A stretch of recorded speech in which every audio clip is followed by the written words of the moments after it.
we can turn health into an idol that we worship. I want to be as fit as possible. I want to lose 10 pounds. Really, is that like the ultimate, or is that just a goal you might pursue for the ultimate purpose of worshiping God with your body and with your disciplines?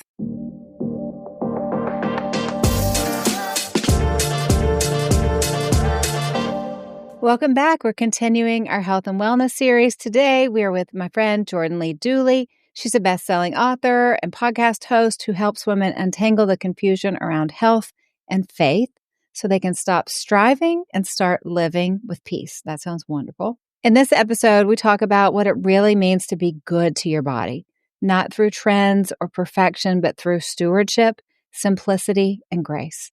Jordan gets honest about how chasing health can become an idol and how to find freedom in caring for your body the way God intended. But before we get started, I want to tell you, let's be honest, most Christmas gifts get forgotten by February, but the ones that last, they mean something. That's why I became the co-owner and CEO of Little Things Studio. That was fall in 2023. I had been working with Kate as a coaching client for years, and I was lucky enough to come on as co-owner. Now, I love the product so much. The artwork is amazing. We have a warehouse here in Nashville. Everything's local. We design meaningful gifts inspired by hymns and scripture like Great is Thy Faithfulness, Be Thou My Vision, and It Is Well, and the newer classic In Christ Alone. Just imagine giving someone their favorite hymn, beautifully printed on a full color tea towel or art print. It's not just a gift. It's a reminder of who God is, hanging right there in their kitchen or living room. We have our blessing tea towel. If you're watching on YouTube, you can see it. And I love it so much. May the Lord bless you and protect you. May the Lord make his face shine upon you and be gracious to you. May the Lord look with favor on you and give you peace. Amen. We have a great hymn calendar. They sell out every year. If you want a 2026 calendar, you want to get this one.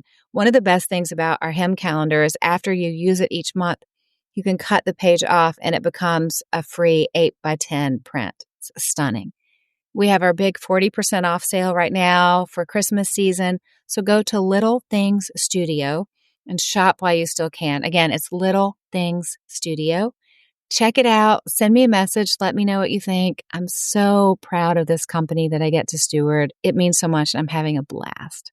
Okay, let's dive in with my friend Jordan. When I was a teenager and in college, I was not good to my body. It wasn't until I was a little bit older and I was pregnant with my first son that I actually thought, oh, I need to take great care of my body because this actually matters for someone else too. And I remember being a mother was that shift for me. But let's talk about your journey. You haven't always had a great relationship with your body. What does that look like for you? Well, it's interesting. I think kind of similar when I was in my younger adult years in college and whatnot, I did a lot of kind of, I would say almost like overdoing it on my body to achieve a certain look, to be as lean and mean and fit as I possibly could be, right? Because I didn't really like the way my body looked. I didn't like the form. But what's interesting is then in my pursuit of trying to be as lean and fit as humanly possible, the way I went about it was restricting major food groups, restricting calories, like over exercising, not necessarily achieving a lean, fit body in a way that was actually nourishing and healthy. And so that led to all sorts of hormone imbalance and thyroid issues and just issues in my body that I didn't even realize until I started to try to become a mom years later. And I was having all sorts of issues. I had chronic acne in my mid to late 20s. I was having miscarriage after miscarriage. And I was like, okay, this is incredibly painful. This is like creating so much insecurity in me as a woman.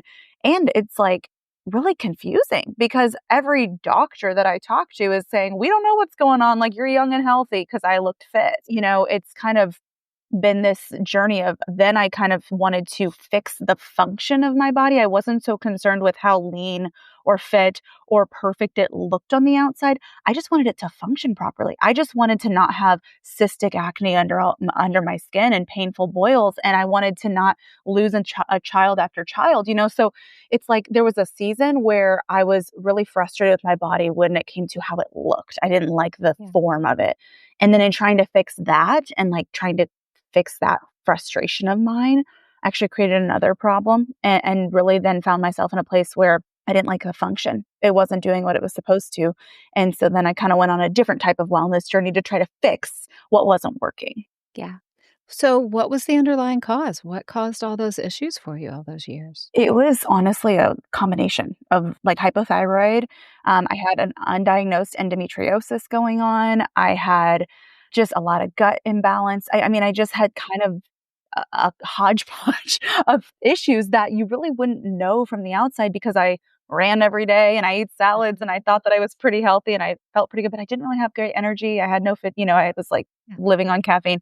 So when I started peeling back the layers and doing some testing and finding like, oh, my thyroid is super sluggish and that shouldn't be happening. I'm not even 30 yet. This was, years ago. Oh, wow, I have this chronic disease like growing in my body. And oh, I've got like all this imbalance. It was just really eye-opening to kind of see there's multiple issues going on here and you would never know because I thought I was young and healthy.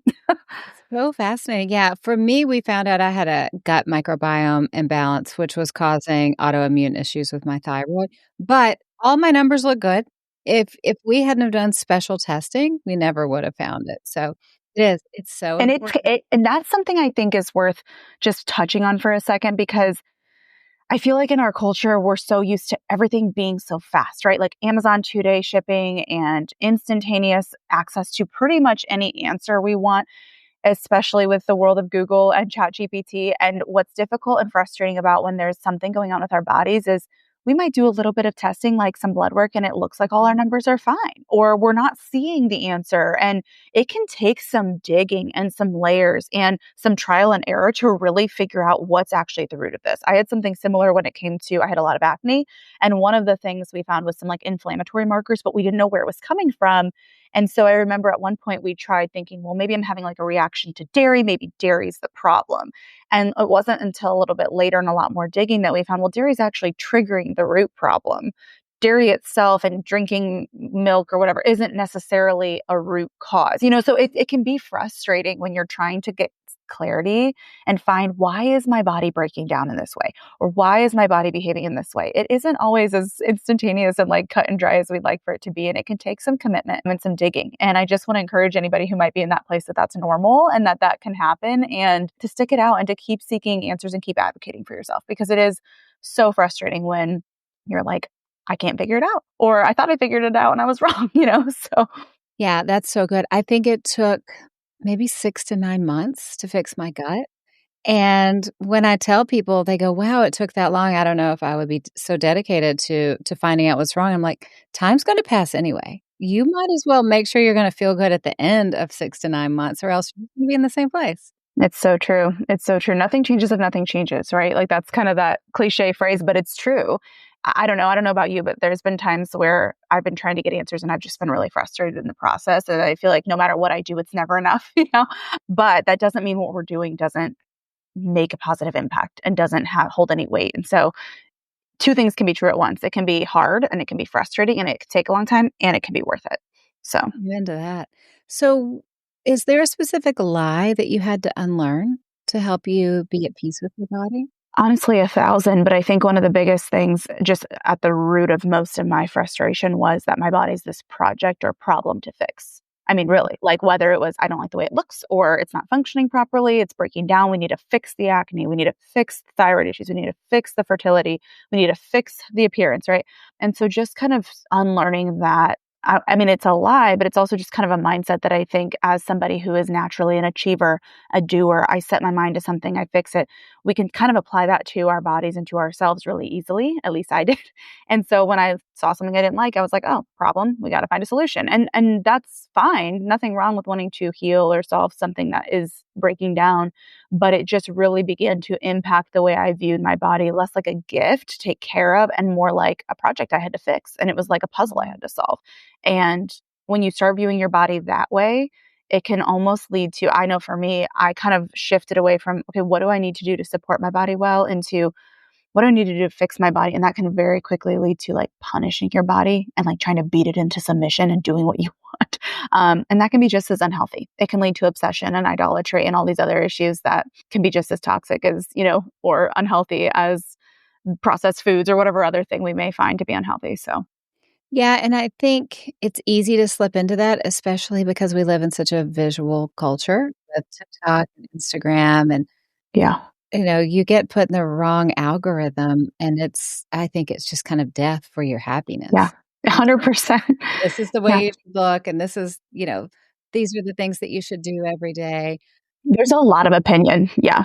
Yeah, and I look back to the early days, even the early days of my career, before there was so much video, social media. I kind of I miss don't those remember. days. Yeah, I do.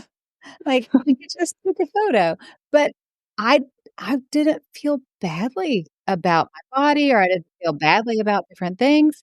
It wasn't until all of a sudden we are just inundated with images of women, whether they are 20 or 70, Mhm. and they look amazing. Mhm. So I think that women can easily get into a really unhealthy rhythm of every time we look at the phone, we're seeing something that isn't natural, that is surgically enhanced, is probably AI now, and with every opinion under the sun about what's going on with our bodies. Through all of your journey, what do you feel like God was teaching you? He was really teaching me what stewardship actually looks like and what it actually is. It's a word that I think, especially in Christian subculture, we're used to hearing. I realized, like, I don't know that we actually really know what that looks like and means, or at least I didn't. I think growing up in the 90s and early 2000s in the world of diet culture and then becoming an adult and kind of being slapped in the face with body positivity and social media and all these conflicting messages, I was like, so we're supposed to love our bodies as they are, but we're also supposed to make them, like kind of keep up with all these trends and diets and whatnot. But then also we've like kind of had this new rise of more of a holistic wellness, which in so many ways I appreciate. But I feel like I was sitting there going, gosh, God, there's so many opinions and so much information. Could I have iron overload? Is almond milk actually healthy? Is it not? I don't know. Like, I can't keep up with all of this, right? Like, I had emotional and informational whiplash. And I think a lot of us feel that way. It's not only the images that we're seeing and the kind of lens we have into everybody else's lives and all the things that they're doing for maybe their health or their bodies or their fitness or what they look like, but we also are getting all this information. It can feel like information overload. And so I feel like God really taught me to like take a step back and go back to what does scripture actually say about this? Like the only real solution is the word of the one who created us and our bodies and knows best. And unfortunately, he doesn't necessarily give us like a meal plan in the Bible. That'd be really nice. But there are really kind of founding principles, even in the creation account, that when I started to kind of revisit, like, what does it actually look like to care for my body well? When there's all these protocols and pills and procedures and potions and motion and all the things we could be doing, and I'm just overwhelmed by it all. What does it really look like to go back to what is stewardship? What does it look like to implement the God given principles that He laid out in the creation account? And so that's really what I did. And it really kind of, I think the biggest lesson was stewardship it has to begin with this kind of palms up approach of like, everything I have is yours, God. So let me manage it well. And then implementing and walking that out was really the biggest and I think most healing thing of my own wellness journey over the last 6 or so years. Although, yes, I did heal my chronic cystic acne. And yes, I have had two babies now. And there's been various, true practical victories. I think the biggest thing was just on a spiritual level, understanding what does it actually look like to steward this in a world of a lot of social media images generated, like you said, AI, but also conflicting information and a lot to digest and sift through and try to discern, is this for me or is this not? So That's so good. I love the concept that you talk about in the book so much with stewardship. What are some things that you used to do that you thought were healthy that you learned to stop doing? I had no idea that doing really high intensity interval training all the time, especially if you're not training for something like, a marathon or something, can actually be a stressor on your body if you're already running on fumes and you're not properly nourished. And so I think restricting calories, overdoing it on working out, and not necessarily knowing where to draw the line on fitness or like, intensity of workouts. I really overloaded on caffeine for energy and didn't really know how to support my own circadian rhythms and sleep and adrenal health. So just making some shifts to my lifestyle, how late I'm on blue light screens, at night, how much protein and fat and carbs I'm eating. I thought carbs were bad, so I wouldn't eat potatoes or really any kind of carb. I thought a carb would be a treat when it's actually really great for various things like energy. So just had to shift a lot of the half truths that I believed about health. Yes, greens are healthy, but running on greens and caffeine isn't really ideal, right? Like, yes, working Yeah. out is healthy, but pushing your body to its physical limit is actually potentially going to stress out your hormones, your adrenals, all the things. So had to shift a lot in that way. That's so good. You say health is worship. What does that mean on a regular afternoon in a real life kind of way? It's making the next right choice, right? Like we can turn health into an idol that we worship. We make it the end. I want to be as fit as possible. I want to lose 10 pounds. Really, is that like the ultimate, or is that just a goal you might pursue for the ultimate purpose of worshiping God with your body and with your disciplines? And so when I think about what that looks like on just a regular afternoon, it's like, okay, if I have the opportunity to go for a walk, do I do that? Or do I sit here and scroll, into like oblivion? Or does that look like maybe choosing to make a homemade meal if I've got a few minutes instead of ordering takeout, even though it's a little bit inconvenient, but we've got some stuff in the fridge, right? Because I'm not only then stewarding my body, but I'm also probably stewarding my wallet a little bit better. And there's been many times, I mean, especially in the last, I think 2.5 years since we've had 3 kids in the last 2.5 years, there's been many nights where it's like, can we just order takeout? And don't get me wrong, there are nights where we do, because it's not about perfection. But we've had to kind of look at ourselves and be like, but is that the best choice? Like, we've got some like ground beef in the fridge. We could probably throw something together in 15 minutes and it's going to be a little bit better for all of us. And so just making the next right choice in the best way that you can, I think that's what that looks like. I love that. I love the concept. I'm obsessed with the concept of connecting our health with God's call in our life. I am healthy because I want to be a great mom to my kids. I want to be a great wife. I want to be a great business owner. When I have grandchildren, I want to be able to run around with them, all those things. And so connecting our health to the calling that God's given us and making sure that we'll have longevity and we'll be strong and we'll be able to think straight. It's really, really important. Okay, finish this sentence for me. Okay. Being good to your body isn't about perfection. It's about Stewardship.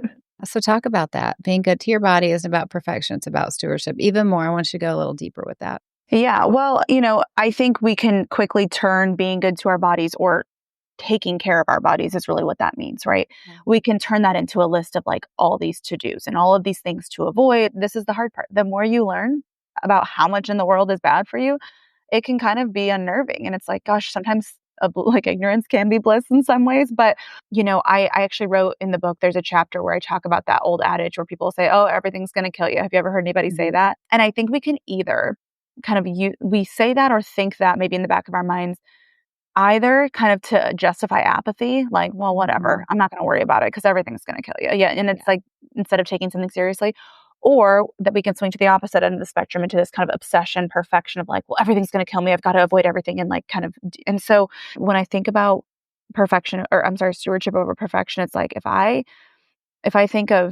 remember that, like, yes, ultimately everything in the earth is fading away, right? Like us included. And so we won't avoid death on this side of heaven, but that's not really that's not why we're caring for our bodies. Going back to what you said, connecting it to this bigger purpose, I really believe being good to our bodies actually holds weight in eternity, because I know when I'm not stewarding my body well, when I'm either striving for perfection and stressing myself out and trying to do everything perfectly and never touch a seed oil or never touch a toxin or whatever it might be, or just kind of like, whatever, everything's going to kill me. I can swing between those extremes because we're sinful, fallen human beings, right? But when I'm living in either one of those extremes, I don't really feel very great. Either I'm really stressed out about all the things I'm trying to do perfectly, or I just not taking care of my body at all and I just feel like junk. And that doesn't allow me to be a very intentional wife, to be very kind to the people around me. I'm much more likely to have mood swings, to be fatigued, to be brain fogged, to forget something important. The relationships that I have, the work that I put into the world, the books I write, the disciplines I have in my home, the conversations I have with my children, those all have an impact on little people and people outside of my home. And so when I think about how that ultimately impacts my calling and eternity, it's like, oh, this is so important for me to steward. But if I get too caught up in perfection and I get too caught up in doing it perfectly, I'm actually I'm hindering my ability to steward my calling well. So it's a fine and very careful balance. And I don't know that we ever start like that 1,000. There's days where I'm like, oh, I could have done that better. I could have done that better. But I think it's really comes down to just, do I have the awareness though? Am I doing the best that I can where I am with what I have to take good care of my body and those around me? And if so, like, I can sleep well at night. I love that. My rule of thumb is 80-20. Yeah. I'm doing all the right stuff 80% of the time, 20% of the time I'm fine. Because I do want to live. When I'm at Disney, I'm going to have a Dole Whip. Yep, but 100%. Well, and that's the other thing. It's like God never asked us to do this perfectly. That's literally impossible in a world because you can't avoid every toxin and you want to enjoy your life a little bit. And if you're white knuckle gripping it so hard, you're going to be miserable to be around. I told this story in the book where I was actually becoming really annoying to my husband because I learned so much about the quality of what you can eat dairy, but this is quality and this might not be as good of quality. And he came home with some type of yogurt and he was just telling me he bought this yogurt he's excited to try. And I went on this just immediate rant about how there's all these problems with it. And he was like, I barely got 6 words out and you gave me this expository essay as to why this choice was wrong. Like I didn't ask for that. So it's just like, okay, now I'm not being a very like supportive wife. But yeah, and I love the 80/20 rule. And I often remind people that 80/20 is something to strive for, to work toward.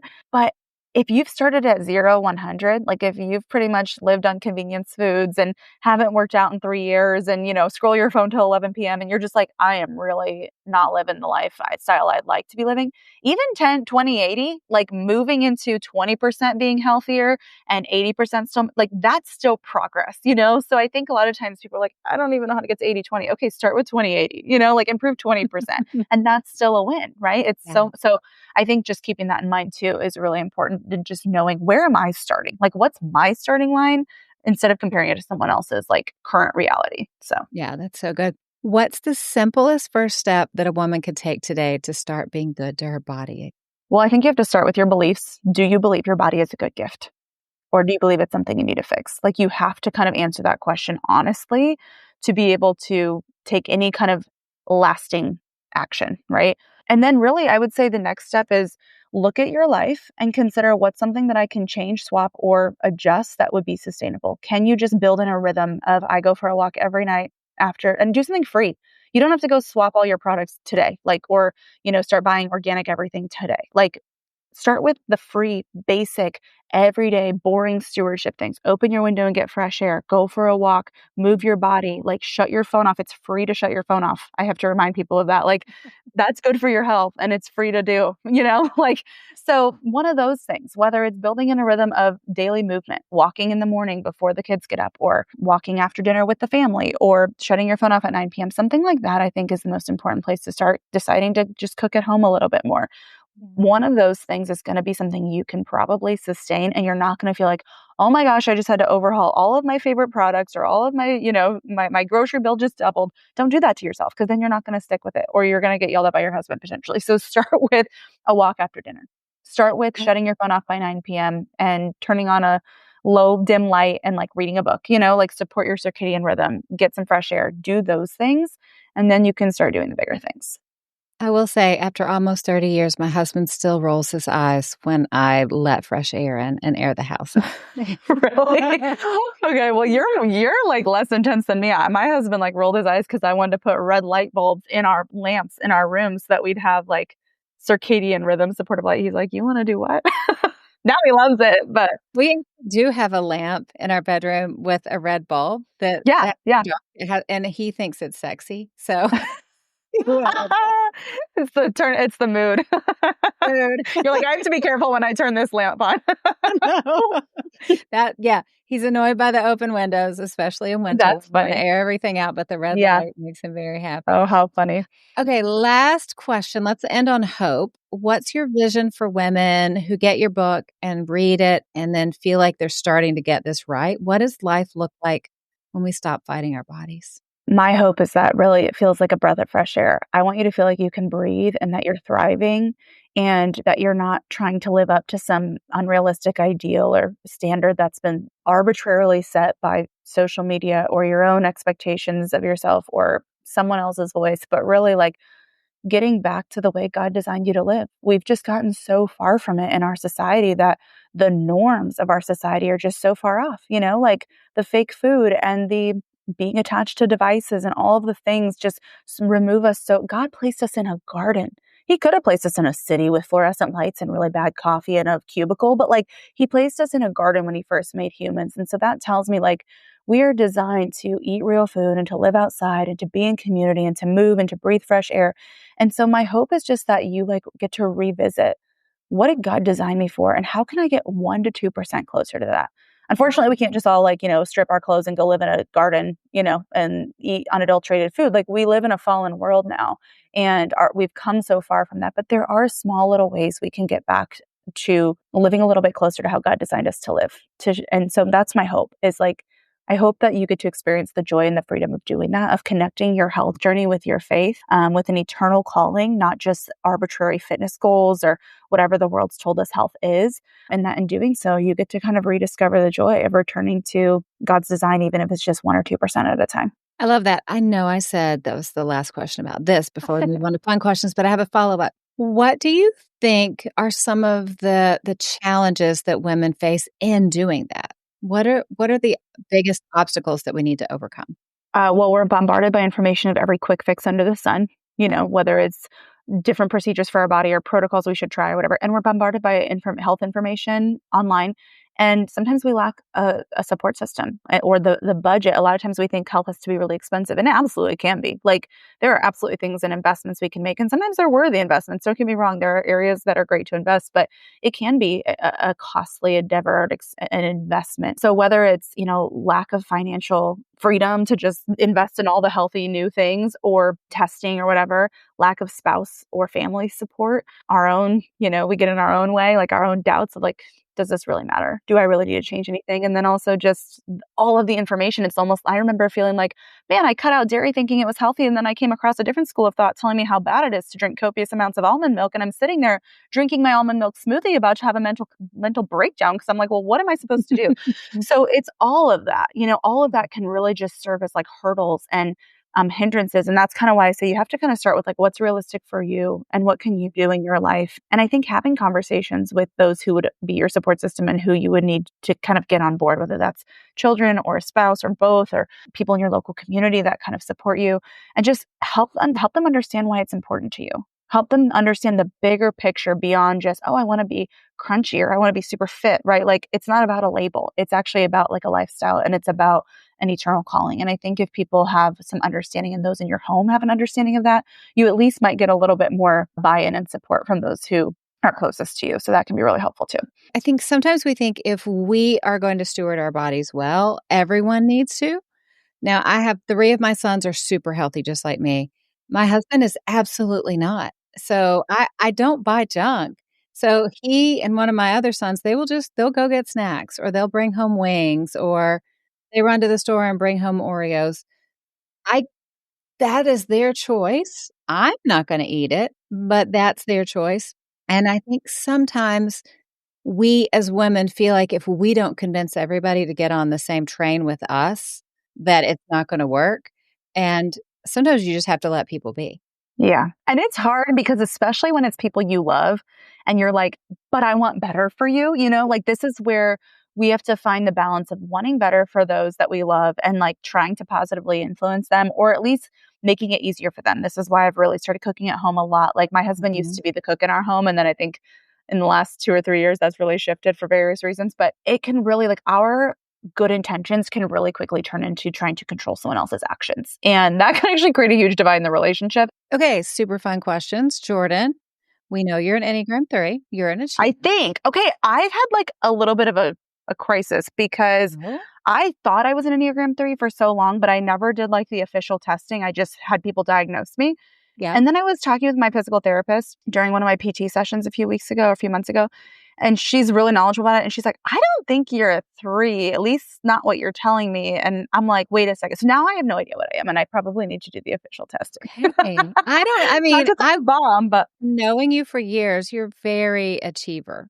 Like, I would think so. Maybe it's just because in like the season of motherhood, I've like really leaned away from achiever, if that makes sense. Like, that was, so maybe that's why I feel less 3, at least in this season, because like that's less important to me right now. I don't know.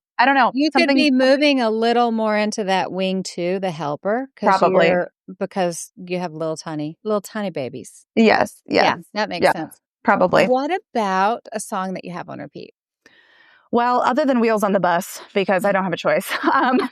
I have been loving that song by Phil Wickham, Isn't He Good? I don't know why. It's just probably because I just feel like the Lord's just been acting in abundance in our life, that I never have kids. He gave us 3 under 3. And as much as it's chaos and exhausting, there's just moments where I'm like, you have 3 kids in 3 years, less than 3 years? Like, what happened? So just really cool to see the Lord's goodness and faithfulness and his timing and in his way, because I never planned on having kids this close together, but he had better plans. So There you go. Yeah, you're very close together.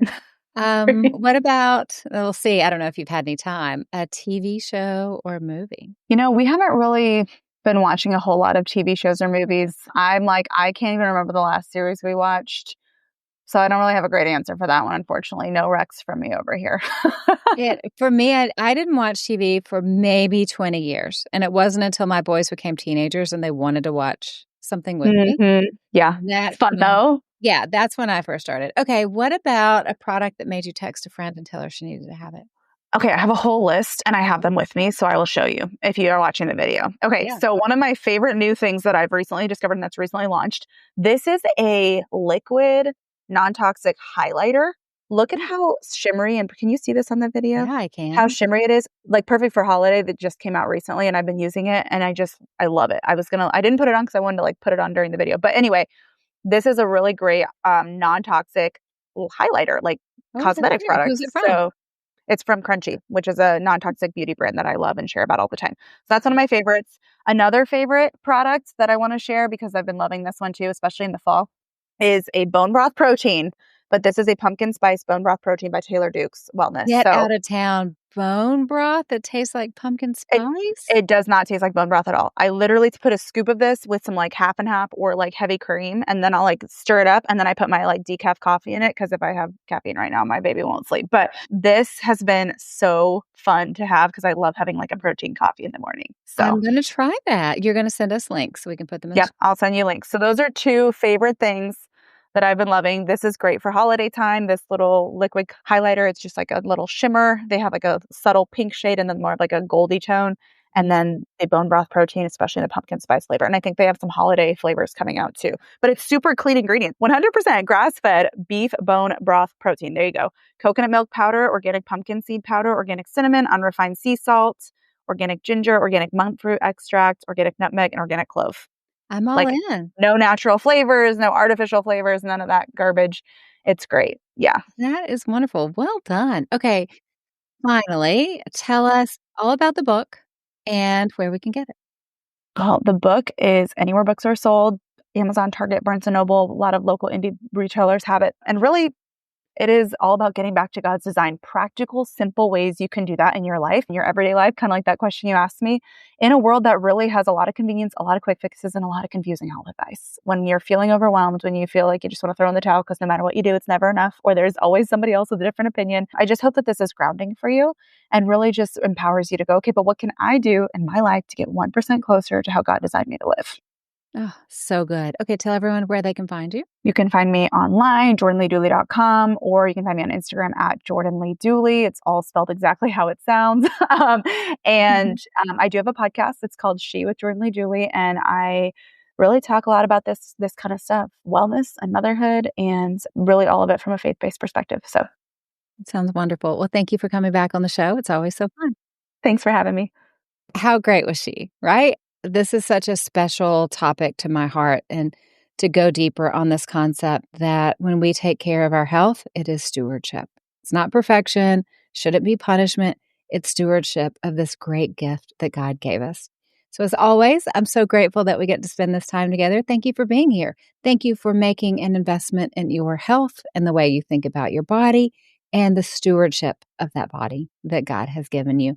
I believe in the gifts that God has placed inside of you. I believe in your dreams, and I know you're making a difference in this world for good. That's why you're here. You're always learning just a little bit here and a little bit there. So, just like Jordan said, you can get that 1% better. I say every day, 1% better every day. Let me remind you, you're stronger than you think, you're smarter than you give yourself credit for, and you're braver than you feel in the hard moments.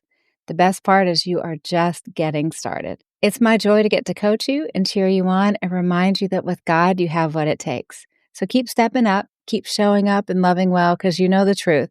You can't break a woman who gets her strength from God. I hope you have a great day, and I'll talk to you again soon. I literally can't hear a word you just said, like, for the past 2 minutes. It's not you. Something on my phone.